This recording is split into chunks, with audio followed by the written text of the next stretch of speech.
Okay, thank you everybody for attending this webinar. It's called 7 New Productivity Features to Phone Less and Compound More, and it's focused around our RX Mobility program. Just in summary, RX Mobility, it reduces the number of phone calls between you and your patients, helping your pharmacy to improve productivity and reduce interruptions.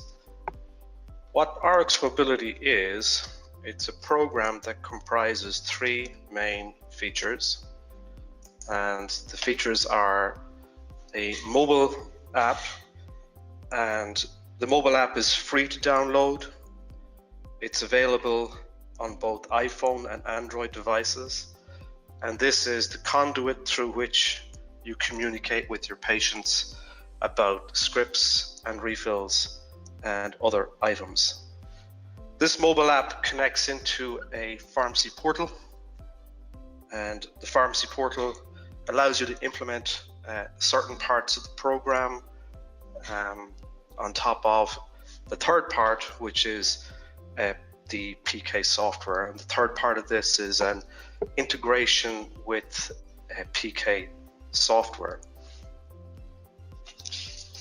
What the primary benefits of the program are about reducing call volume. I mean, that's the #1 reason that people buy the program. Give you a sense of the type of savings that for every 10 calls, that takes about 30 minutes. So if you've got 10 calls a day, that's about 30 minutes of your day. And if you can reduce even 10 calls in a single day, then that's a significant amount of effort. Multiply that by the number of calls throughout all your staff. And that's really the #1 reason that people buy the tool. It's about reducing call volume. And secondly, though, it's about increasing refills. We estimate that about 7% of refills are left on the table and you're not getting revenue for it. So the program facilitates the improvement in the refill rate. The third benefit is reducing interruptions. And according to PubMed and the APA, interruptions are the #3 reason for causing dispensing errors. So a big part of the program is reducing the amount of interruptions coming into the compounding lab. And as a consequence of the program, it just generally simplifies the lab's workflow, and it improves patients' compliance to their medications. So what the program does, it facilitates a fully automated workflow for refills. At its simplest, a patient presses refill, and the refill comes straight into PK Compounder RX software. It lands into the to-do list, and it's flagged as coming from RX Mobility. Once that happens, PK Compounder sends a message back that the item's been accepted, the order's been accepted, and it's been queued for processing. And then you work whatever you're going to do in your compounding lab, and typically it's a 24-48 hour cycle time. And once you are ready to dispense the medication, then automatically a script ready message gets sent to the patient. And that whole workflow is an automatic workflow. But it also caters for scenarios where there are questions about the refills. So again, a patient submits a refill, it'll go into the to-do management system in PK software, but a relevant message will get sent back to the patient about the script. So in this instance, for example, they're going to be sent a message that there are no refills remaining and that the pharmacy will contact the physician. And thereafter, the workflow is the same. Once the script is ready and you validate it in PK software, then a message will go to that patient that the script is ready. And this works for a variety of different refill scenarios, maybe scenarios such as no refills remaining, or the prescription has expired, or the patient is attempting to refill too soon. They're the primary scenarios in which this works. And equally, it works when a refill should not be dispensed.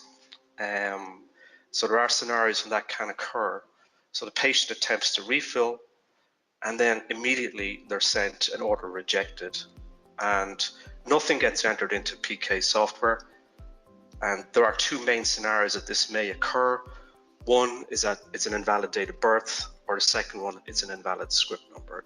In both scenarios, it's viewed to be an invalid script, and therefore there's no processing done within PK. So which brings me to the first of the productivity features that we've introduced. Depending on the type of pharmacy that you have, there are requirements to have different information coming in from patients. So by default, the way we set up the app, the mobile app, is that it has a quick refill form. And the quick refill form, then the patient just enters a refill number, enters their date of birth, press refill, and that goes into the PK to-do list. But many of our members have asked us to increase the amount of information that's available to them. And these pharmacies typically have a lot of shipments and a lot of deliveries and just want to have and need to have more information. So there is a second form that we can set up, and this is a configurable form, and it can configure things like whether a photo is enabled or disabled, the delivery mechanism, for example, pick up in store, or it'll be delivered, or it'll go via USPS, FedEx plus $5. The delivery address may want to change that or facilitate a change, the payment mechanism, and also there are custom fields that could be introduced. So custom fields could be things like you may want to have a coupon code in there, or you may want to have other information that the patient would communicate to you. So that's that second form, and we can swap them in and out, either have a quick refill form or a refill with details. And as I said, the refill with details is typically for pharmacies that are doing a large number of shipments or external delivery. So that's the first productivity improvement that we have brought to bear. A key feature, if not the key feature behind RX Mobility and the program, is that there's a fully automated workflow for refill reminders. It's a really key part of the program. The reminders are calculated based on the day supply in PK software plus the compounding lab lead time. And this lead time is set up when you set up the RX Mobility program. So for example, if the day supply is 30 days and your lab lead time is 2 days, then the patient will be sent a refill reminder on 30 days minus 2, so on day 28. So when the refill reminder goes, again, it's an automatic refill reminder. It goes as a push message to the patient's cell phone. And when they receive that particular message, they have a couple of different options. They can review it and press refill. It's literally that quick. And if they press refill, then the patient's refill goes into the to-do list, and you work from there. The order gets accepted, and the patient gets that message, and then the script is ready for collection or delivery or whatever mechanism we've put in place when we set up the program for you. Those messages all get sent out. Of course, the other option is that the patient can ignore the refill reminder, and that's a key part of the program. What happens when they ignore it? And I'll come on to that in a couple of minutes. But that brings me to the second productivity enhancement that we have introduced, which is basically in the pharmacy portal itself, you can actually manage the lead time by individual script by patient. So even though we set a global variable or a global lead time for your pharmacy of, let's say, 2 days, as per my example, you may have scripts that take you longer to compound in the lab, or maybe the delivery slightly longer, and you want to change that on the refill details page. And you can do that very easily. And in this case, I've just set it to 3. So that means that the patient receives a reminder on the day supply minus 3 days. So 30 days minus 3 on day 27 is when they'll actually receive the refill reminder. And of course, the workflow that I've just spoken about is completely automated. There's no need to log into any portal. It all happens via the PK software.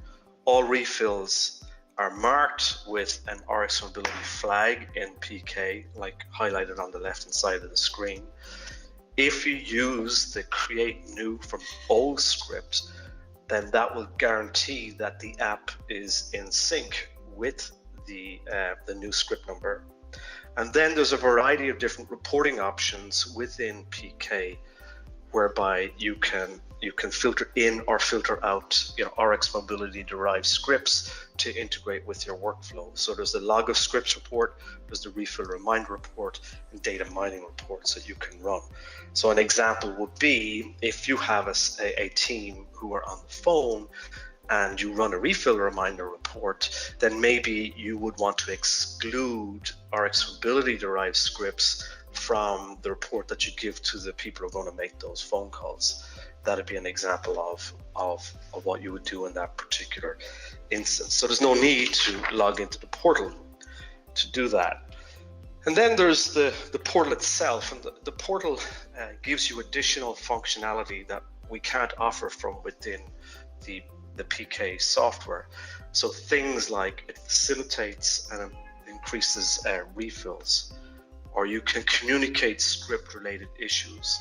There's also a marketing module, so you can send messages to everybody who's downloaded the app simultaneously. There's an analytics and audit portion to the portal. And finally, there's website refills. And there's a new feature that we're just announcing today related to that. The first thing just to say is that, the portal does require people to log in, and our system is HIPAA compliant. We need to ensure security for PHI, and therefore we've implemented a similar login system to the banks. It's called two-factor authentication.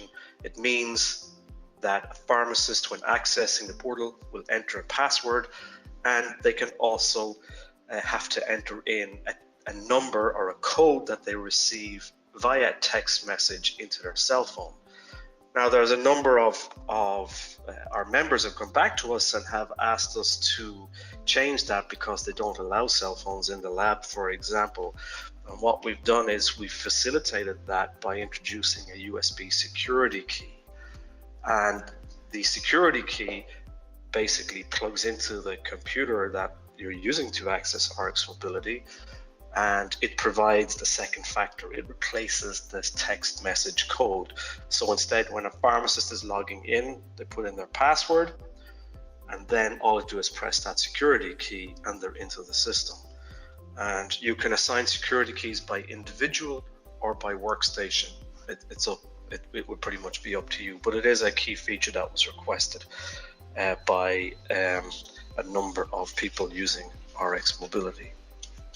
So let's go into what the portal does in terms of increasing refills and the other features that it offers. So increasing refills is a big part of it. So earlier I referred to the point where maybe a patient has been sent an automatic refill reminder, and our system and the program will only send one automatic refill reminder based on what's in PK software.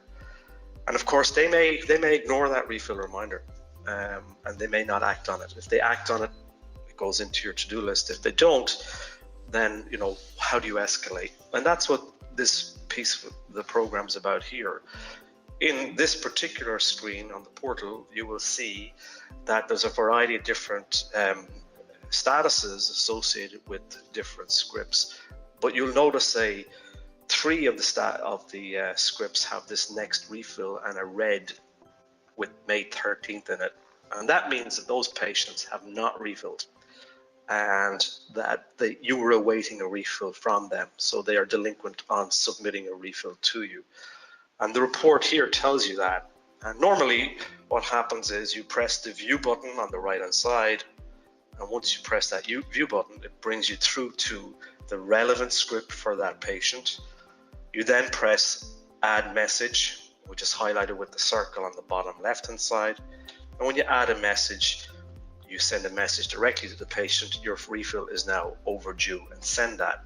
So that's the second manual message that gets sent to the patient. You can put any content you want in here, and you can put this in as frequently as you wish at a time of your choosing.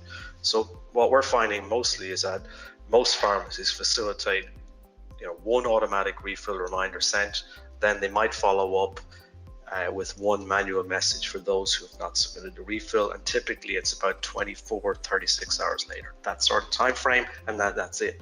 The view being, if the patient has received 2 refill reminders, has not acted on it, then maybe the patient needs to be contacted to understand the scenario.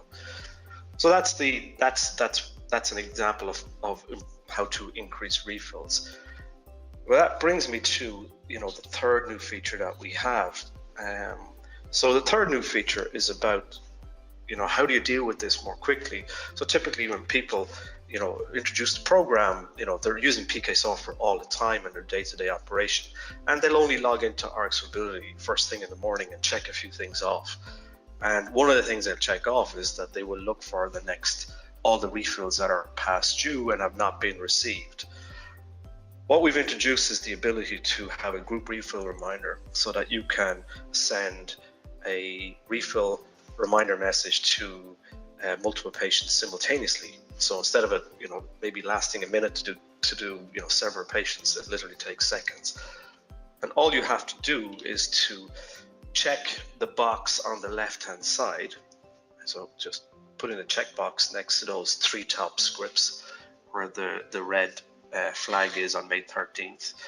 And below will come up this blue bar saying you've selected 3 orders. And when I press send message, then that will open up a message box, and it'll state, you can put in here whatever you want, but it'll ask you to put in a message. So here I put in, your refill is overdue, thank you. When I press send, then that's going to get sent to all those 3 patients simultaneously. So that would take literally a couple of seconds to remind those 3 patients again.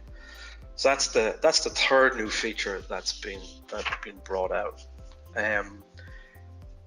Then the other area that we have, a key part of using the app and using the program to reduce communications via phone, is that you want to communicate script-related issues.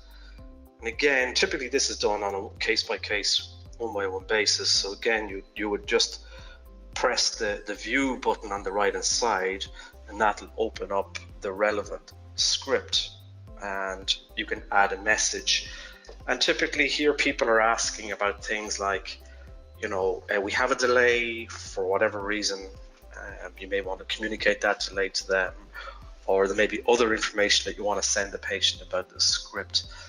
But the new feature that we've added is that we have put in place this tracking number system, so that if you're delivering the medication via FedEx or USPS, then you will be given a tracking number by those couriers, and you can copy and paste that tracking number into the message. So latest script delivery tracking number is on whatever the URL for the delivery is. So copy and paste and put it into this here and send the message.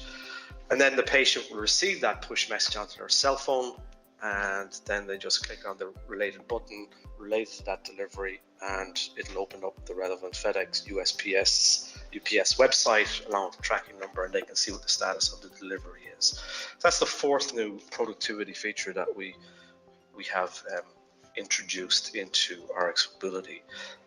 The third area then around the workflows relates to marketing messages, and we haven't added anything new in this yet. We haven't had anyone suggest that we should do anything. Basically, in here you can add a headline. So I've just put in a headline: 7 new productivity features. Then a subtext, say phone less and compound more. And then I can create a button, so view webinar, and then I put in the link into the webinar. In this case, I just put in our blog. But again, people are using this feature primarily to talk to their patients, and indeed their most connected patients, about seminars that are taking place in the pharmacy, about special offers, about discounts, about getting them to use the mobile app in the first place. These are the type of things that they're doing, and then they might be using the buttons to bring them through to a landing page on their website, say a sign-up form or a questionnaire or a survey. So there's nothing new on the marketing messages at this point. And the fourth area that we have related to the portal is analytics and audit. And there's been a lot of work done on this in the last while, responding to the requirements, they're changing requirements in the marketplace, and also feedback from our customers. There are a variety of different workflows that we've put in place around things like the patient has forgotten their PIN. They need to get a new PIN number from you, or the patient has changed or lost their phone, and they need to get all that old information, all that old patient and history information onto their new phone. So all they have to do is you follow one of these particular workflows, press the button and follow the sequence of steps. There are two other ones here, which is a customer wants to export data. So it is becoming an increasing requirement that customers get to see what data is in place about them. And also there is a facility that a customer may want to restrict processing. That could happen when, say, a third party is managing scripts on behalf of a patient, maybe in a hospice or a care home, and they want to restrict processing. And what that means that in effect they stop using the app, but that the data is resident still on our systems. And all you have to do though to do that is basically press whatever button, whatever scenario is there, forgotten PIN, and then just follow the steps that are outlined for you. So that's sort of the fifth new feature, new productivity feature around about the program. So facilitating and improving patient healthcare data. One other area that we got a lot of feedback on was auditing and improving auditing. And anybody who touches the patient data is basically tracked within the system. And you can log into the portal, and you can run this particular report here, which gives you improved auditing around anybody who's touched any script or logged in or done anything related to scripts. So you can search by RX number, ID, name, time frame can be any time in the last couple of days, last week, last month. It can be related to staff actions or admin actions or indeed customer actions. So and you can apply those filters. A variety of different reasons that you may want to use this. The most obvious one that comes to mind is if there is a HIPAA breach and you want to track it and trace it down, then this is how you do that, and this is how you do it really quickly. The filtering just narrows everything down real fast. And so if you filter it down using whatever criteria, then on that screen you'll see the object on the left hand side of the screen, and below that there's the numbers, and they are script numbers, typically in blue. So for most of those items there, it's a script number that's in the audit trail, and you click on that and then you can look at the details associated with that. So that's the actual the sixth productivity improvement, which brings me to the last one, and probably the most requested one that we had from anybody using the program. And that was, we've always had the ability to integrate a refill form into the website, into your website. It was an easy thing to do. You copy and paste a piece of code, you put on your website. Your developer would have that done in 5-10 minutes. You don't even need to put it onto a HIPAA compliant server, because we take care of all of that. So you don't have to worry about that. So it's a very simple task. But one of the downsides of it was that the website refill did not go into PK to-do lists, and that's really one of the big improvements that we've made over the last couple of months, and at the request of many members, is integrating that website refill form into the PK to-do list. The form itself is configured during the initiation of the program, and then you just copy paste the code, give your developer. So that's the big feature change that we've put in place, is the ability that website refills are entered into the to-do list. And if there's no other questions, then I'll bid my farewell, and I'll say thank you very much to everybody for joining the webinar. If anyone's interested, please reach out to me. It's Des at rxmobilityapp.com, and you can get me on 352-541-1537. Thank you very much, everybody. I much appreciate your time. Take care. Bye-bye.